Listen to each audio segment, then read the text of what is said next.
날마다 말씀 3월 26일 목요일 사사기 15장 말씀 잠깐 나누고자 합니다. 오늘 말씀에 보면 삼손이 앞서 자신의 아내를 놓고 갔던 그 장인의 집으로 돌아오게 됩니다.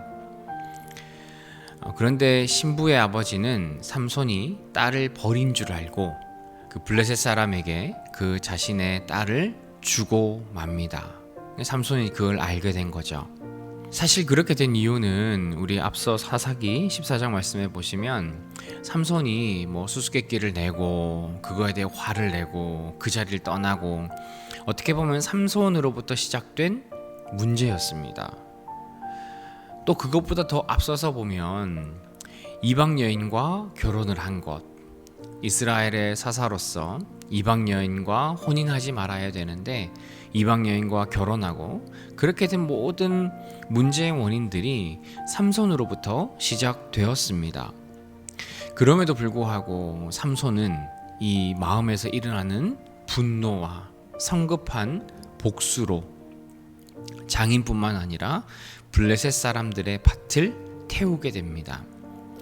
여러분, 아무리 하나님을 믿는 사람이고 또 하나님이 세운 사사라 하더라도 하나님의 명령이나 하나님의 뜻대로 누군가에게 그런 행동을 하는 것이 아니라 개인적인 분노와 충동적인 그런 복수로 자신의 일을 하는 것은 결국에 하나님이 없는 자기에게 옳은 대로 행하는 이스라엘 백성들의 그 범죄의 모습을 고스란히 삼손도 보여주고 있는 겁니다.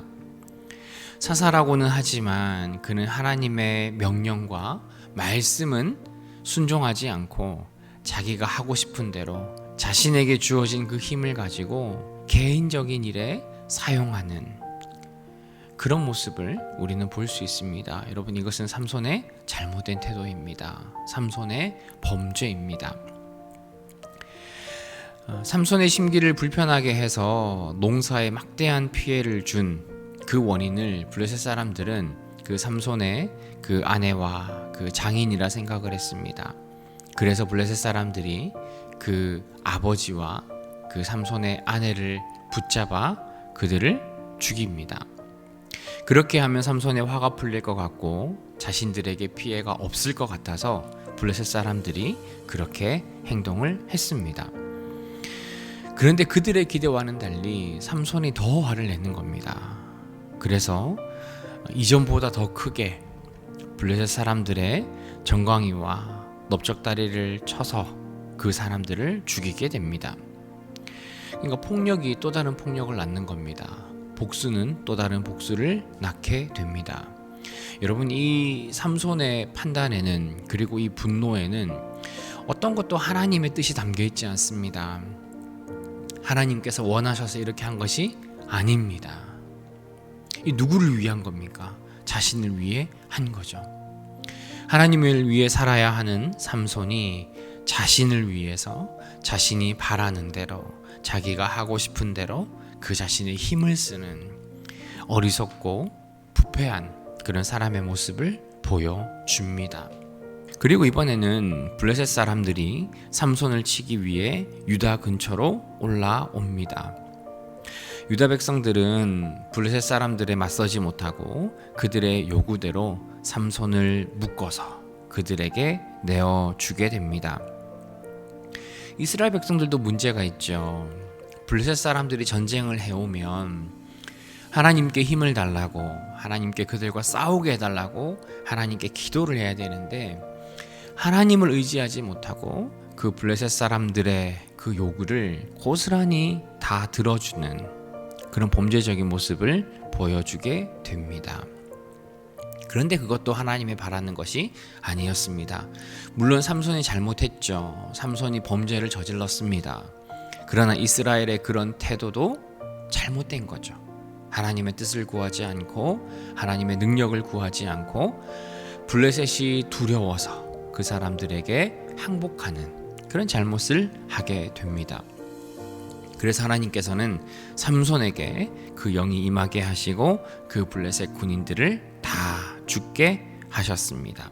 여러분, 하나님께서 그런 일을 하게는 하셨지만 오늘 삼손과 이스라엘 사람들의 그 모습을 보면 삼손도 이스라엘 백성도 다 하나님의 뜻에 합당하게 또 하나님이 기뻐하시게 그들이 판단하고 행동했던 것이 아닙니다. 삼손도 이스라엘 백성들도 하나님이 싫어하는 또 하나님이 절대로 하지 말아야 할 그런 모습을 그들이 그대로 행동으로 옮겼다는 거죠. 여러분, 오늘 하루 우리의 삶의 판단 기준이 어디에 있는가를 저와 여러분들이 한번 생각해 보셨으면 좋겠습니다. 우리는 하나님을 믿고 하나님을 섬기는 사람들입니다. 우리가 살아가는 모든 순간들에 우리가 선택하는 그 기준과 판단은 하나님이 기뻐하신 대로 또 하나님을 기쁘시게 하는 대로 우리의 삶이 살아져야 되는 거죠. 여러분, 오늘 하루 내가 하나님을 기쁘시게 하기 위해 내가 어떤 판단과 생각과 행동으로 살아갈 수 있을지를 저와 여러분들이 고민하셨으면 좋겠습니다. 그래서 하나님이 기뻐하시는 대로 또 하나님이 즐거워하시는 대로 우리의 삶을 살아낼 수 있는 우리 모두가 되기를 주님의 이름으로 소망합니다.